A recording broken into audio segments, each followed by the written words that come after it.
আজি অন্য এটা হেয়াৰ মাস্কৰ ভিডিঅ' লৈ আপোনালোকৰ ওচৰলৈ আহিছোঁ। ইয়াত কি কি আছে চাওঁ আহক।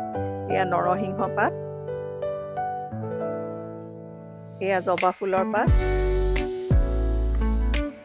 এয়া এল'ভেৰা আৰু এয়া ভৃংগৰাজ। মই মাহঁতৰ তাত যাওঁতে বনৰ মাজত কিছুমান গুজি থকা দেখিলোঁ, লৈ আনিলোঁ। অলপ শুকাই গৈছে, দুদিনমান হ'ল তাৰমানে ফ্ৰিজত থোৱা। চবেই জানে ভৃংগৰাজ চুলিৰ কাৰণে ভাল, ভৃংগৰাজ তেলো ইউজ কৰে মানুহে চুলি সৰা বন্ধ কৰিবৰ কাৰণে। আজি মই পেকত ইউজ কৰিম। এয়া মই চবখিনি ইয়াতে মিক্সিত লৈ লৈছোঁ, অকণমান পানী দিম আৰু এইটো মিক্সিত মাৰি ল'ম।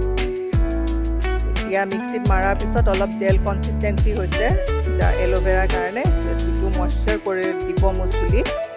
এতিয়া মই লগাইছোঁ। এই বস্তুবিলাক কি হয় জানে, আমাৰ 40ৰ পিছত যে চুলিবিলাক অলপ বেয়া হয়, বহুতৰে বেয়া হয়, তাৰ উপৰি আকৌ মইতো কালাৰো কৰোঁ।